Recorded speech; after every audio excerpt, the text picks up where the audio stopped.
Boa noite. Veja no Brasil TV. Bandidos se passam por padres para roubar fiéis em Sergipe. A polícia investiga 2 casos de envenenamento em Pernambuco, um no Agreste e outro na capital. O governo federal reconhece a situação de emergência em Rio Branco por causa da seca. E ainda, hoje é dia do escritor e na periferia do Recife, a rotina da comunidade inspira jovens que descobriram na escrita uma forma de expressão e luta. Quinta-feira, dia 25 de julho, agora no Brasil TV.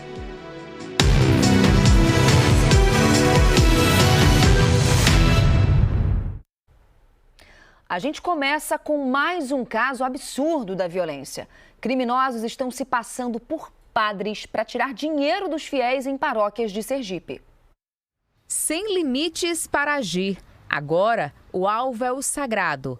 É mais um crime que a Polícia Civil começa a investigar. Segundo a Secretaria da Segurança Pública, uma pessoa estaria se passando por um padre através de um aplicativo de mensagem. Este padre, reitor do Santuário da Cidade Divina Pastora, na região leste do estado, foi alvo dos criminosos. Ele estava em casa quando soube que alguém tentou se passar por ele através dessa mensagem. O criminoso dá boa noite e se identifica como o Padre Jonathan. Em seguida, usa palavras religiosas. Depois, o início de um golpe. Ele pede contatos de profissionais da saúde ou de políticos da cidade. Eu fui surpreendido com um telefonema de uma paroquiana minha, aqui da cidade de Divina Pastora, que relatou que uma pessoa entrou em contato com ela. Essa pessoa usava uma linguagem bem baseada em textos bíblicos e dizia ser o Padre Jonathan, da cidade de Divina Pastora. A pessoa estranhou, porque me conhece, tem contato comigo e sabe que o padre teria esses contatos. Então ela desligou e ligou no número que ela já tinha, o meu, e de fato eu relatei que não era eu. Mas não para por aí. O mesmo número usou a mesma mensagem para se passar pelo padre Josimar, agora do município de Indiaroba, no sul do estado. E as tentativas não param. Agora em São Cristóvão, um pedido de Pix para a campanha da igreja. A Arquidiocese emitiu uma nota sobre as tentativas dos golpes financeiros. No levantamento feito, pelo menos 5 paróquias, todas do interior do estado, foram alvo dos criminosos. A Diocese de Propiá disse através de uma nota oficial que nenhum representante das paróquias ou da própria Diocese entre em contato para pedir ajuda financeira. É importante a gente estar conscientizando a população para não caírem nesses golpes. As campanhas que partem da igreja, elas são sempre campanhas feitas de uma forma oficial, divulgadas em todos os canais da paróquia, não somente por uma mensagem de WhatsApp, então estejam atentos. Essa especialista em direito digital orienta como se proteger de um crime na internet. Ter cuidado também é quem você coloca como contato dentro da sua lista de WhatsApp. Você tem como não permitir que pessoas que você não conheça falem com você e sem ver a sua foto. Então, o que eu indicaria? Veja, tente se certificar de todas as formas se é uma situação real, se é uma situação verdadeira. Porque a gente não pede dinheiro a todo mundo, a toda hora. Essa é a verdade. A câmera de um carro da polícia flagrou o momento que um adolescente de 17 anos capotou um carro durante uma perseguição em Mato Grosso. O capotamento aconteceu na BR-163, em Rondonópolis, interior de Mato Grosso. Segundo a PRF, um adolescente de 17 anos conduzia o carro. A perseguição foi por volta das 6 horas da manhã de hoje. O veículo seguia em alta velocidade pela rodovia. Ao desviar de uma carreta, o condutor perde o controle, sai da pista e capota o carro no acostamento. Reparem que por pouco o veículo em fuga não bate numa carreta que seguia no mesmo sentido. Dentro do veículo, a polícia encontrou mais de 160 quilos de drogas. O carro foi carregado em Ponta Porã, no Mato Grosso do Sul, e seguia sentido Cuiabá. A PRF apreendeu ainda esse outro carro. Ele era conduzido por um homem de 24 anos que fazia o serviço de batedor, que tem a função de escoltar carregamentos de drogas e detectar qualquer tipo de fiscalização ou blitz da polícia. Fomos avisados pela equipe da PRF do Mineirinho que haviam 2 veículos passado em alta velocidade em frente à base. Nos acionaram para a gente tentar fazer a abordagem aqui na chegada em Rondonópolis. Quando a gente tentou fazer a abordagem no veículo que vinha atrás, empreendeu fuga, colocando diversos usuários em perigo, fazendo ultrapassagem pelo acostamento. Quando chegamos lá, ele já estava tentando fugir, tentando sair pela janela do veículo para ganhar o mato, né? O adolescente teve ferimentos leves e foi detido. O outro homem foi preso. Elka Candelária, de Rondonópolis, Mato Grosso, para o Brasil TV.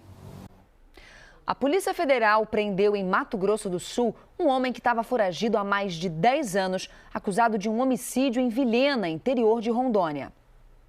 O assassino foi preso na última segunda-feira em Campo Grande, mas o resultado da operação só foi divulgado ontem à noite pela Polícia Federal. O foragido estava morando na capital de Mato Grosso do Sul e utilizava outro nome por lá. Ele foi contratado por outro homem há quase 11 anos para matar um produtor rural, tio do mandante do crime, já condenado por encomendar a morte. E tudo isso por uma discussão entre o réu e a vítima. O assassinato de Alcídio Uou, de 65 anos, aconteceu em agosto de 2013, na zona rural de Vilhena, em Rondônia. O mandante do crime foi condenado pelo Tribunal do Júri em 2018. Ele também foi considerado foragido, mas acabou preso pela PF em abril deste ano, no interior do Paraná. E permanece preso desde então no sul do Brasil, cumprindo pena por homicídio qualificado. Já contra o assassino preso nesta semana, ainda havia outro mandado de prisão, também por homicídio, que foi cometido em 2015 no estado de Mato Grosso. De Vilhena, em Rondônia, Yuri Lima para o Brasil TV. 2 professores da Universidade Federal de Santa Maria, no Rio Grande do Sul, foram mortos durante um assalto ao hotel em que eles estavam hospedados hoje de madrugada. 2 professores da Universidade Federal de Santa Maria foram mortos na madrugada desta quinta-feira após um assalto a este hotel, aqui em Mato Castelhano, no norte do Rio Grande do Sul. As vítimas foram identificadas como Fabiano de Oliveira Fortes, de 46 anos, e Felipe Turqueto, de 35. Segundo informações da assessoria da universidade, o grupo de 15 estudantes e 3 professores do curso de Engenharia Florestal faziam uma visita de campo à Floresta Nacional de Passo Fundo, que fica aqui no município de Mato Castelhano. Conforme a proprietária do hotel, eles chegaram no local no momento do assalto e foram baleados pelos criminosos. Conforme a Brigada Militar, os 2 assaltantes estavam hospedados no hotel quando, por volta das 3 horas da manhã, renderam funcionários e a proprietária do estabelecimento. Os reféns foram amarrados em um cômodo e a proprietária foi levada para uma sala separada para transferências por Pix aos criminosos. Os suspeitos fugiram e ainda não foram localizados pela Brigada Militar e a Polícia Civil, que realiza buscas. A Receita Federal fez uma grande apreensão de celulares que tinham entrado de forma ilegal no país. Foi em Foz do Iguaçu, na fronteira do Brasil com o Paraguai. No fundo falso dessa van, a Receita Federal encontrou mais de R$500 milhão em celulares. O veículo tentava entrar no Brasil sem pagar os impostos pela importação dos aparelhos. 3 pessoas foram presas. No primeiro semestre, foram quase R$400 milhões em apreensões de celulares no país, 80% mais que no mesmo período do ano passado. A unidade, que abrange os estados de Alagoas, Paraíba, Pernambuco e Rio Grande do Norte, registrou o maior aumento. Tem apreensões tanto para destinatários finais, as pessoas físicas, e aí são aquelas pequenas apreensões que somadas dão grandes apreensões, mas a gente também tem grandes apreensões que chegariam para lojas que iriam revender. Mais da metade das apreensões do ano foi em Santa Catarina e no Paraná, onde fica a fronteira mais movimentada do país, em Foz do Iguaçu. Durante a produção dessa reportagem, acompanhamos mais um flagrante. Essas mercadorias estavam em um ônibus apreendido pela Receita Federal. Aparentemente, são sacolas com roupas. Mas no meio dessas roupas, os servidores da Receita Federal encontraram diversos celulares. São grandes grupos organizados que se dividem de maneira a pulverizar o risco das apreensões. A gente está trabalhando para tentar fechar o cerco nos líderes desse tipo de organização. É permitido comprar celulares no Paraguai, desde que respeitando o limite de $500 por CPF. Mas, se as mercadorias tiverem como objetivo a venda, a importação se torna ilegal e a pessoa comete o crime de descaminho, que tem pena de 1 a 4 anos de prisão. A gente fala agora de um acidente no anel rodoviário de Belo Horizonte, na altura do São Francisco. O motorista de uma carreta dormiu ao volante e o veículo, carregado com cimento, tombou na rodovia. A carreta transportava 32 toneladas de cimento. O veículo saiu de Pedro Leopoldo, na região metropolitana de Belo Horizonte, e seguia para São Paulo. Neste trecho do anel rodoviário, em Belo Horizonte, na região da Pampulha, o motorista dormiu ao volante. Segundo a Polícia Militar Rodoviária, a carreta tombou sobre 3 carros, uma garagem e também uma lanchonete. O acidente foi durante a madrugada. A lanchonete estava fechada e ninguém se machucou. Os carros estavam estacionados às margens do anel rodoviário. Peritos estiveram no local para apurar as causas do acidente. O anel rodoviário chegou a ficar fechado no sentido Rio de Janeiro no período da manhã. Durante a tarde, pelo menos uma faixa continuava interditada para a retirada de toda a carga. Técnicos ambientais também estiveram no local para avaliar os danos ambientais. Júlio César Santos, para o Brasil TV. O motoqueiro que bateu na traseira de um ônibus na Marginal Pinheiros, em São Paulo, está internado em estado grave. O acidente foi hoje de manhã, perto da ponte do Morumbi. Por causa da batida, os 2 veículos pegaram fogo. As imagens enviadas por telespectadores mostram o início do incêndio. Aqui, o motociclista tinha acabado de ser retirado do local da batida. O fogo, que começou na moto, passou para o ônibus, que em poucos minutos estava em chamas. O motorista conta o que aconteceu. Eu parei no ponto para desembarcar, aí de repente veio um estrondo, né? Pancada e na sequência fogo. Quando eu fui ver, era a moto que bateu a traseira. Parei no ponto para desembarcar e o motoqueiro bateu atrás com uma proporção bem grande. Acho que a moto explodiu. A fumaça era vista de longe, como registrou a Larissa Calderari do Globocop. Muita fumaça, por isso que a gente está com dificuldade de mostrar nas imagens para vocês com clareza aqui da região. A Isabel estava no ônibus a caminho do trabalho.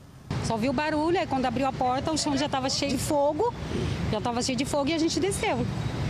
Aí o pessoal já foi prestativo, já tirou ele debaixo do ônibus, o pessoal já apagou o fogo que estava na perna dele, e o resgate, o socorro logo veio e foi isso. A Valdenice ajudou no resgate da mulher que estava na garupa. Eu, mas a outra moça, falei, vamos tentar puxar a esposa, porque o fogo estava vindo. Aí falaram que não podia mexer, eu falei, não, vamos tentar tirar ela. Aí eu peguei nas pernas e a outra moça pegou na cabeça, a gente puxou ela mais pra cá, entendeu? Ela estava consciente, estava com muita dor nas costas. Pouco antes das 8 horas da manhã, o helicóptero Águia da Polícia Militar pousou na marginal para fazer o resgate do motociclista. Tanto a pista expressa quanto a pista local ficaram interditadas. O congestionamento chegou a 5 quilômetros. As 2 faixas foram liberadas por volta das 10 horas da manhã. 24 trabalhadores foram resgatados em situação análoga à escravidão na cidade de Grajaú, interior do Maranhão. No local, policiais federais cumpriram um mandado de busca e apreensão.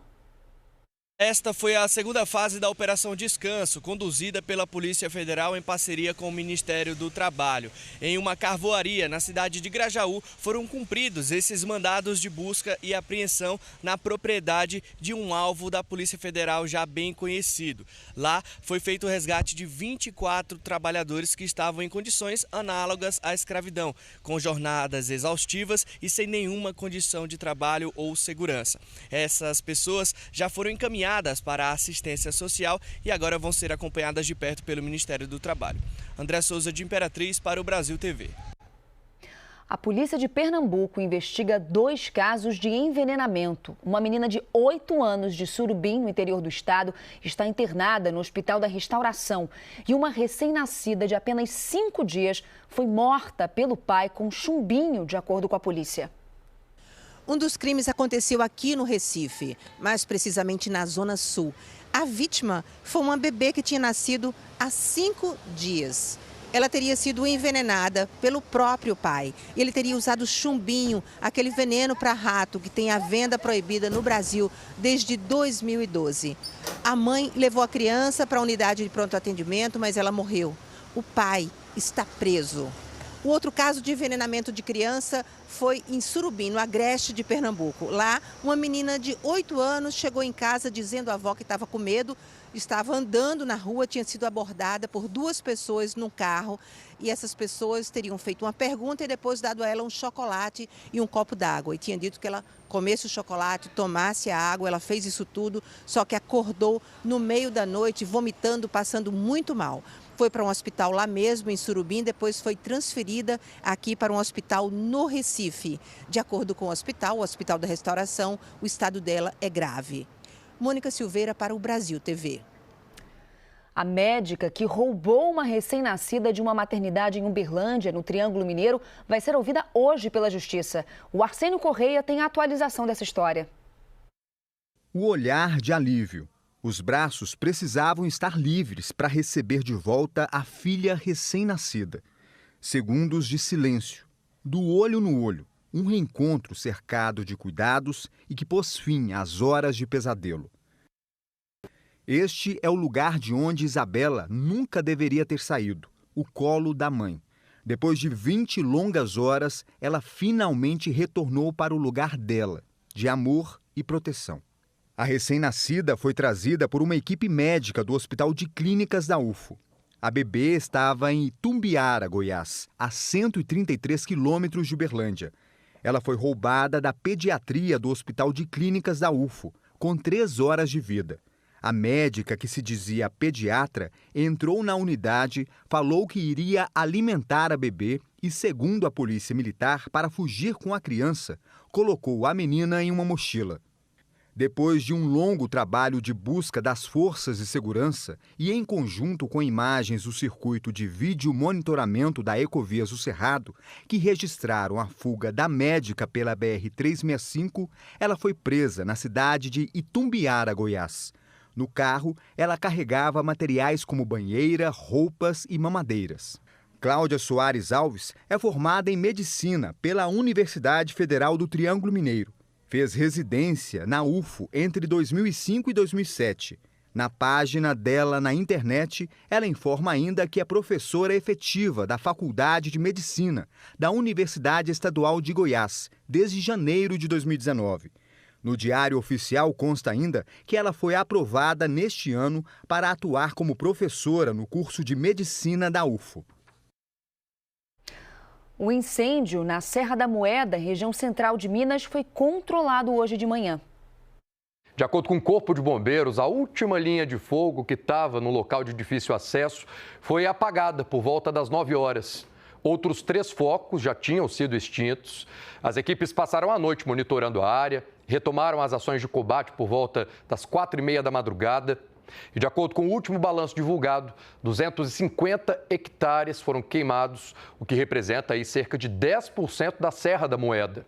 O incêndio começou na terça-feira à tarde. Mais de 50 pessoas, entre bombeiros, brigadistas, policiais militares e funcionários da unidade de conservação e voluntários, participaram do combate com o apoio de aeronaves. A capital do Acre teve o pedido de situação de emergência por causa da seca extrema reconhecido pelo governo federal. O Murilo Lima tem os detalhes. A portaria do Ministério da Integração e do Desenvolvimento Regional foi publicada nesta quarta-feira no Diário Oficial da União. De acordo com o governo federal, com o reconhecimento da situação de emergência, a Prefeitura de Rio Branco pode solicitar recursos para reforçar ações da Defesa Civil Municipal. A capital decretou emergência no dia 28 de junho deste ano. Outras 6 cidades do Acre também decretaram emergência. São elas Feijó, Epitaciolândia, Bujari, Porto Walter, Cruzeiro do Sul e Plácido de Castro. Os decretos levam em consideração a redução dos níveis dos rios Acre, Purus, Juruá, Tarauacá, Envira e Iaco, além das previsões climáticas que alertam para a falta de chuvas nos próximos 90 dias, período de validade dos decretos. O Rio Acre, principal fonte de abastecimento da capital acreana, registra o menor nível para o período em 5 anos e está a cerca de 30 centímetros da mínima histórica. Nesta quinta, o nível do rio está marcando 1,55 m.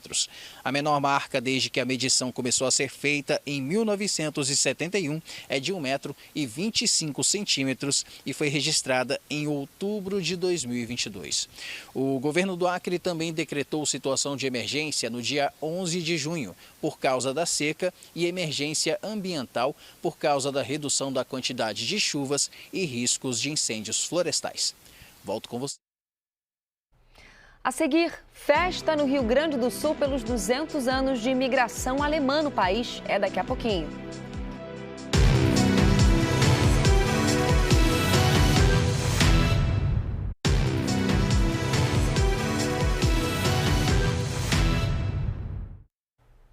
Brasil TV de volta falando dos 200 anos da imigração alemã no sul do país. Olá! Os 200 anos da imigração alemã foram comemorados com festa em São Leopoldo. Foi aqui que chegaram em 1824 os primeiros 39 alemães que ajudaram a colonizar a região. A data é feriado na cidade. Pela manhã, os moradores participaram do culto da gratidão para comemorar os 200 anos da Igreja Luterana. Mais tarde, foi reaberto o museu que conta a história da imigração. Parte dele foi inundada pela enchente de maio e os voluntários trabalharam por mais de 2 meses na recuperação do local. Ainda dentro dessas comemorações dos 200 anos da imigração, uma cavalgada em homenagem aos imigrantes carregou a chama crioula. À tarde, os moradores participaram de uma competição com jogos germânicos e foi inaugurado o monumento ao bicentenário da imigração. Hoje é o Dia Nacional do Escritor, data para celebrar quem se dedica a criar histórias, transformar sentimentos em rimas. Na periferia do Recife, a rotina da comunidade inspira jovens que descobriram na escrita uma forma de expressão e de luta. A poesia tirou Adelaide de um mundo em que ela era agredida pelo ex-companheiro. Cada frase que ela escreveu era uma linha de esperança para sair do relacionamento abusivo. Adelaide ainda não conseguiu publicar os livros, mas no capítulo chamado Vida já se considera uma escritora. Ela começou a escrever há 7 anos. Eu senti essa necessidade de também escrever o que eu estava sentindo na hora, porque eu estava recém-saída de uma relação abusiva e eu queria desabafar. E eu vi o Boca no Trombone como uma força para eu botar aquilo para fora. E foi aí que eu fiz minha primeira poesia. Nós estamos na Praça do Pereirinha, zona norte do Recife. O coletivo Boca no Trombone começou aqui, em 2015. A praça, inclusive, era muito diferente do que é hoje. O Boca no Trombone é um movimento que abraça os recitais de poesia, as batalhas de rima e principalmente acolhe as pessoas que moram em periferias. Hoje o movimento acontece aqui do lado, num espaço maior, em que as vibrações dos participantes podem ser muito mais exaltadas. É neste campo de terra, no bairro de Água Fria. Quem participa do movimento se reúne aqui todas as terças-feiras, às 7 da noite. Arthur participa dos encontros. Ele faz da música sua poesia favorita. É compositor e começa pela melodia, que tem como base o hip hop. A partir do som vem a inspiração para escrever. É quando ele sente pulsar a veia de escritor e entende que a liberdade é um poder. Por muito tempo a gente buscou atrás assim de fazer essa conexão com a comunidade e ter a conquista desse espaço, fazer com que os moradores entendam o que é o movimento, quem é cada pessoa. Hoje em dia as pessoas da comunidade conhecem os poetas, as pessoas do movimento, e as pessoas do movimento conhecem as pessoas da comunidade. Isso é uma troca muito bonita. Hoje é o Dia Nacional do Escritor, aquele que consegue transformar sentimento e emoção, sejam eles quais forem, em palavras. Joy carrega esse dom como uma bandeira de força e resistência. E por acaso eu não posso falar de amor, só de dor? Porque só minhas lágrimas te comovem? Porque só a história de chibatadas tem no livro? Essa poesia se chama Isso é Amor. Está no livro Terra Negra, de Joy. A escrita entrou na minha vida através de uma amiga, né? Uma mulher preta. E aí eu perguntei para ela que eu queria também ser escritora, né? E como fazia para ser escritora. Ela falou assim: Joyce, todo mundo é escritor, só basta ter uma caneta e papel na mão e um momento de inspiração. Logo após, eu comecei a olhar minha periferia com mais carinho, com mais detalhe, né? E aí começou a escrita, né? Ela já escreveu 6 obras, publicou todas de maneira independente. Eu me sinto muito honrada, né, principalmente por esse convite de estar aqui, né, porque eu sou escritora independente, né, nenhuma editora me publicou, então eu dependo da minha arte, eu publico minha arte, não só eu, várias mulheres negras, né, e ser reconhecida nesse espaço, nesse lugar, me deixa muito feliz, assim, sabe, eu me sinto que valeu a pena a minha caminhada, está valendo a pena, né, me registrar a minha periferia, o corpo negro dentro dos meus livros. O Brasil TV fica por aqui. Outras notícias no Jornal Nacional às 8h30 da noite, hora de Brasília. Uma ótima noite para você e até amanhã. Tchau, tchau.